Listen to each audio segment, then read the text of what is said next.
जय हिंद दोस्तों, मैं हूं जितेंद्र दीक्षित। आप सभी को गणतंत्र दिवस की हार्दिक शुभकामनाएं। आज हम आजाद गणतंत्र में जी रहे हैं, तो इसके पीछे उन लोगों का योगदान है जिन्होंने की हमारे स्वतंत्रता संग्राम में हिस्सा लिया। अहिंसक आंदोलन ने एक बड़ी भूमिका निभाई, लेकिन इसके साथ साथ कुछ युवाओं का ग्रुप ऐसा भी था जिसका कि विश्वास था कि अंग्रेजी शासन को उखाड़ फेंकने के लिए एक सशस्त्र संघर्ष की भी जरूरत है और इसके लिए हथियारों को उठाना भी जरूरी है। ऐसे लोगों में सबसे बड़ा नाम था भगत सिंह का, जिन्हें शहीद आजम भी कहा जाता है। मात्र 23 साल की उम्र में उन्होंने वो हासिल कर लिया था जो कि कई लोग अपनी पूरी जिंदगी में नहीं हासिल कर पाते। वो इस मुकाम तक पहुंच गए थे। और जब अंग्रेजों ने उन्हें गिरफ्तार किया और उन्हें एक दिन पहले, जो मुकर्रर वक्त था उनकी फांसी का, उसके एक दिन पहले उन्हें सूली पर चढ़ा दिया, उन्हें फांसी दे दी गई।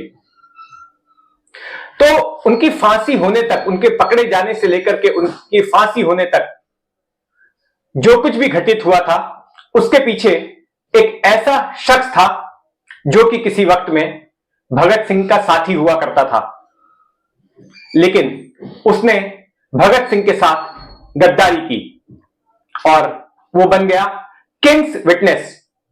क्योंकि अंग्रेजों का शासनकाल था, तो जो भी गवाह बनता था उसे किंग्स विटनेस कहा जाता था, जो भी प्रोसिक्यूशन का गवाह होता था। तो इस किंग्स विटनेस से किसी ने बदला लिया, भगत सिंह की शहादत का बदला लिया था एक शख्स ने। तो मेरे हाथ में एक किताब है, इस किताब का नाम है the man who एवेंज्ड Bhagat Singh. इसमें उस शख्स की कहानी है और यह किताब लिखी है अभिजीत भालेराव नाम के लेखक ने। अभिजीत भालेराव मुंबई में बतौर इंस्पेक्टर इनकम टैक्स विभाग में काम करते हैं, लेकिन लेखन में भी इनकी रुचि है और ये कई किताबें लिख चुके हैं। और हाल ही में इनकी ये किताब आई है the man who एवेंज्ड Bhagat Singh, जिसमें कि बड़े ही दिलचस्प तरीके से इन्होंने वो कहानी सुनाई है कि कैसे भगत सिंह की मौत का बदला लिया गया। तो अभिजीत भालेराव जी इस वक्त हमारे साथ मौजूद हैं और हम इन्हीं से सुनेंगे कि आखिर वो पूरी कहानी क्या है। अभिजीत जी, जितेंद्र दीक्षित स्टोरीज में आपका स्वागत है। प्रणाम। थैंक यू जितेंद्र सर, मुझे आपके प्रोग्राम में इनवाइट करने के लिए। मुझे आनंद है कि इस किताब के बारे में हम बात कर रहे हैं। ये मेरी पहली इंग्लिश किताब है जिसका नाम the man who avenged Bhagat Singh है। जनरली हम देखते हैं तो शहीद भगत सिंह जी के बारे में हम लोग जब पॉपुलर कल्चर में बात करते हैं, जब लोगों के बीच में इनके बारे में बात होती है, तो बेसिकली दो तीन चीजें ही लोगों को पता है। एक, उन्होंने असेंबली में जो बॉम्ब फेंका था, दूसरा जो उन्होंने सॉन्डर्स की गोली मार के हत्या की थी, और तीसरा उनको अंग्रेजों ने जो उनकी 23 उम्र में फांसी दी थी। जो उनको पकड़े जाने के बाद, उन्होंने जब असेंबली में बॉम्ब फेंकने के बाद जब सरेंडर किया था, वहां से उनकी फांसी तक ये जो 2.5 साल का जो कालखंड है, इसके बारे में ज्यादा लोगों ने लिखा नहीं है, पढ़ा नहीं है, या संशोधन भी नहीं हुआ है। बेसिकली इस पीरियड के बारे में और उसके कुछ थोड़े बाद के पीरियड के बारे में मेरी किताब बात करती है। बेसिकली जब भगत सिंह जी पकड़े गए थे, उन्होंने जब सरेंडर किया था असेंबली में बॉम्ब फेंकने के बाद, तो एक आध महीने के अंदर उनके सब के सब साथीदार पकड़े गए। उनमें से एक था जिसका नाम था फणींद्रनाथ घोष, जो बिहार का हेड था। जो Hindustan socialist Republican association party थी जिसमें भगत सिंह मेंबर थे, उसका हाईएस्ट पोजीशन होल्डर था फणींद्रनाथ घोष। सेंट्रल कमेटी का मेंबर था और बिहार का हेड था। जैसे ही पकड़ा गया, वो बंदा गद्दार हो गया। वो अप्रूवर बन गया अंग्रेजों का। उसको टाइटल दिया गया द किंग्स विटनेस। और वही उसी दिन, जिस दिन उसने लेटर ऑफ पार्डन एक्सेप्ट किया, उस दिन उसने अंग्रेजों के साथ एक करार कर लिया कि XYZ अमाउंट के बदले लालच में आके मैं आपको सारी इंफॉर्मेशन दे दूंगा। इस बंदे ने बहुत घिनौना जुर्म किया, मतलब सशस्त्र क्रांतियों के अगेंस्ट। इस बंदे की वजह से एक ऐसा गुनाह सिद्ध हुआ जिसके बारे में कम लोग जानते हैं। बेसिकली जो भगत सिंह की जो केस थी, वो सॉन्डर्स मर्डर के साथ साथ the king emperor versus Sukhdev Bhagat Singh and others, ये केस का नाम था। तो इनके ऊपर एक आरोप खून के साथ ये भी था कि ये राजा के अगेंस्ट विद्रोह कर रहे हैं, राजद्रोह कर रहे हैं। तो ये राजद्रोह सिद्ध करने का काम ये फणींद्रनाथ घोष ने किया। इसने एक से एक बारीक डिटेल पार्टी की अंग्रेजों को दी, और चूंकि ये हाईएस्ट पोजीशन होल्डर था तो इसकी गवाही प्रमाण मानी गई, और इसी के गवाही के ऊपर कॉन्स्पिरेसी अगेंस्ट द किंग सिद्ध हुई, और उसके बेसिस पे भगत सिंह, राजगुरु, सुखदेव को फांसी हुई। बाकी लोगों को अंडमान भेज दिया गया काला पानी के लिए। इसके पर भी ये बंदा रुका नहीं। ये लाहौर कॉन्स्पिरेसी केस होने के बाद भी बिहार में और 4 केसेस में किंग्स विटनेस बना। वहां पे 2-3 लोगों को इसने फांसी लगवाई, वहां पे 30-40 लोगों को उम्र कैद के लिए भेजा। तो ये बहुत ही मतलब ऐसा समझिए कि ये फणींद्रनाथ घोष बंदे ने सशस्त्र क्रांति खत्म की 1930 की। ये पूरी बैच उसने अकेले ने खत्म की। फिर इसके बाद एक बंदा बिहार से आता है जी, जिसका नाम बैकुंठ शुक्ल है।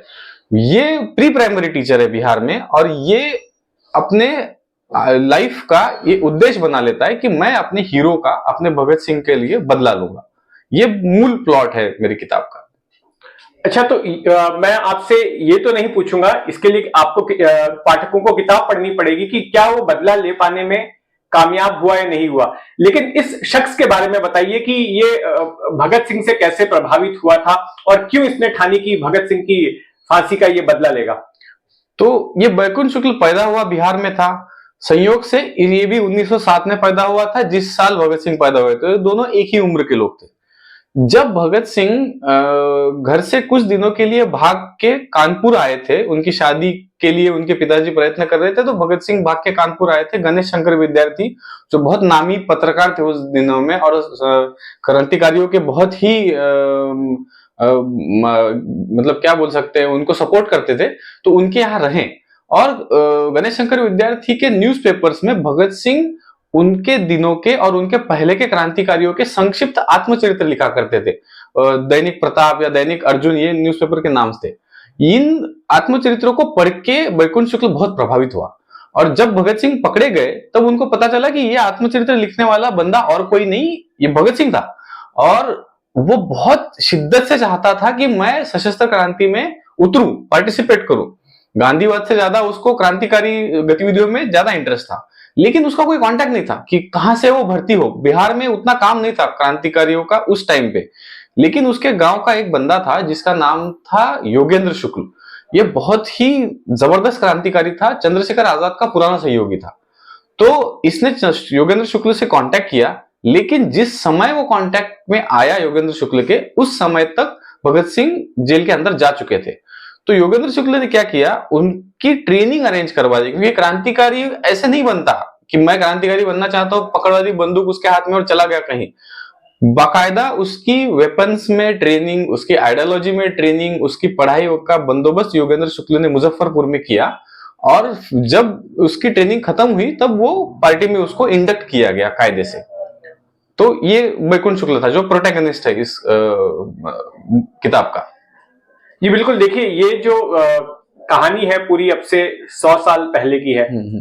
आप एक इतिहासकार भी नहीं है, लेकिन आपने एक इतिहास के विषय को टच किया है इस किताब में। तो आपने किस तरह से इस कहानी के लिए जो सामग्री है वो कैसे जुटाई, और आपको इसके रिसर्च पर किस तरह की मेहनत करनी पड़ी, आपने कैसे इसका पूरा रिसर्च किया? तो बेसिकली ये बहुत ही इंटरेस्टिंग प्लॉट है कि कोई बंदा भगत सिंह की मौत का बदला लेता है। इस बंदे का नाम तो पता है, हिस्टोरिकल फैक्ट है, लेकिन इस बंदे के ऊपर, इस क्रांतिकारी के ऊपर कोई भी किताब उपलब्ध नहीं थी। बेसिकली ये पहली किताब है अंग्रेजी में। हालांकि 1999 में एक नंदकिशोर शुक्ला नाम के प्रिंसिपल कमिश्नर थे जो संयोग से मेरे ही डिपार्टमेंट में थे। उन्होंने बैकुंठ शुक्ल का जो मुकदमा था वो ओरिजिनल मुकदमा संपादित करके छपवाया था। उसका बाद में राजकमल प्रकाशन ने हिंदी में भी करवाया था। तो वो मुकदमा ही मेरे लिए प्राइमरी सोर्स बना कि उस मुकदमे में सारी इंफॉर्मेशन जो भी मुझे चाहिए थी वो मिल गई। फिर नेशनल आर्काइव्स मुझे पूरा स्कोर करना पड़ा, उसमें उस समय के न्यूज़पेपर्स और उस टाइम के जो उनके सहयोगी क्रांतिकारी थे उनके आत्मचरित्रों को पढ़ना पड़ा। तो सारी चीजें पढ़ने के बाद, समझने के बाद, ओरिजिनल हिस्टोरिकल रिकॉर्ड्स पढ़ने के बाद पूरी कहानी मेरे सामने आ गई, और मुझे ये पूरा प्लॉट नजर आया कि ये बंदा तो सरदार उधम सिंह जैसा है। जैसे सरदार उधम सिंह ने जलियांवाला बाग का बदला लिया था, वैसे बैकुंठ शुक्ल ने भगत सिंह की मौत का बदला लिया। तो बस ये हमारा दुर्दैव है कि हम आज तक बैकुंठ शुक्ल को याद रखना भूल गए। इसीलिए मुझे लगा कि इनके ऊपर किताब लिखनी चाहिए, और ये प्लॉट एकदम पूरा का पूरा इतिहास है, पूरा का पूरा सत्य है, तथ्य है, इसलिए मैंने उसको लिखा। बैकुंठ शुक्ल के क्या परिवार से आपका संपर्क हो पाया, उनसे किसी से बातचीत हो पाई, उन तक आप पहुंचे? जी, जब रिसर्च मैंने शुरू किया तो इंटरनेट पे भी इनके ऊपर कोई आर्टिकल नहीं थे, और मैंने बिहार के लोगों से पूछा तो मुजफ्फरपुर वैशाली डिस्ट्रिक्ट के लोगों को तो इनका नाम पता है, लेकिन बाकी के बिहार में इनका नाम भी नहीं पता लोगों को, बेसिकली लोग भूल गए थे। कहीं से बहुत प्रयत्न करके इनके परिवार से मेरा संपर्क हो पाया, और उनके पास भी कुछ रोचक कहानियां थी जो पर्सन टू पर्सन ट्रांसफर हुई थी आज की जनरेशन तक। तो अरुण शुक्ला जी करके हैं, पवन शुक्ला जी हैं, बहुत सारे लोग हैं उनके परिवार के जो अभी बैकुंठ शुक्ल के नाम से एक समिति चलाते हैं। हर साल में उनकी शहादत दिन पर वहां पे प्रोग्राम ऑर्गेनाइज करते हैं बिहार में, तो उनसे संपर्क हुआ, उनकी भी बहुत मदद हुई इस किताब को लिखने में। जी, क्या करता है उनका परिवार अभी? जैसे नॉर्मल परिवार है, हर कोई रिटायर हो गया है, कोई बैंक में काम करता है, सर्वसामान्य लोग हैं अपने जैसे काम। क्या बैकुंठ शुक्ल जी की शादी हुई थी क्या? उनके मतलब बेटे पोते वगैरह? नहीं, हाँ, बैकुंठ शुक्ल की बचपन में शादी हुई थी, उनकी वाइफ का नाम था राधिका देवी। जब बैकुंठ शुक्ल शहीद हुए तो उनकी वाइफ पूरी जिंदगी अनमैरिड रही, मतलब उन्होंने वापस रीमैरिज नहीं किया, और बैकुंठ शुक्ल की याद में उन्होंने अपनी पूरी जिंदगी काट दी। और अभी 10 साल पहले ही उनकी, कुछ 10-12 साल पहले उनकी मौत हुई है। तो उनका भी योगदान काफी रहा है। और बैकुंठ शुक्ल ये भी उनका काम था कि सशस्त्र क्रांति के साथ वो ये भी चाहते थे कि बिहार में चाइल्ड मैरिज बंद हो, क्योंकि चाइल्ड मैरिज से बहुत नुकसान होते हैं। हालांकि उनको फिर कोई अपत्य नहीं था। जी, तो बिल्कुल बैकुंठ शुक्ल की जिंदगी का मिशन बन गया था भगत सिंह की शहादत का बदला लेना। वो अपने मिशन में कामयाब हो पाए या नहीं हो पाए, ये जानने के लिए आपको ये किताब पढ़नी पड़ेगी, the man who avenged Bhagat Singh. बहुत ही इंटरेस्टिंग किताब है, तमाम तथ्यों के साथ है, एक सच्ची कहानी है। अगर आप सशस्त्र क्रांति के बारे में जानना चाहते हैं, भगत सिंह के बारे में जानना चाहते हैं, और उस शख्स के बारे में जानना चाहते हैं जिसने कि उनसे गद्दारी की, और उस शख्स के बारे में भी की जिसने उस गद्दारी का बदला लिया, तो ये किताब आप जरूर पढ़ें, मैं हाईली रिकमेंड करता हूं। और इसी तरह से मैं आपको कई लेखकों के साथ मिलवाता रहूंगा जो कुछ ऐसी किताबें लेकर आएंगे पाठकों के बीच जिनसे कि कुछ नया हासिल हो रहा हो, जिससे कि कोई नई जानकारी मिल रही हो। तो इस जैसे तमाम किस्सों के लिए जुड़े रहें जितेंद्र दीक्षित स्टोरीज के साथ, और अगर आपने अब तक इस चैनल को सब्सक्राइब नहीं किया है तो सब्सक्राइब कर लें। जय हिंद। थैंक यू सर, जय हिंद।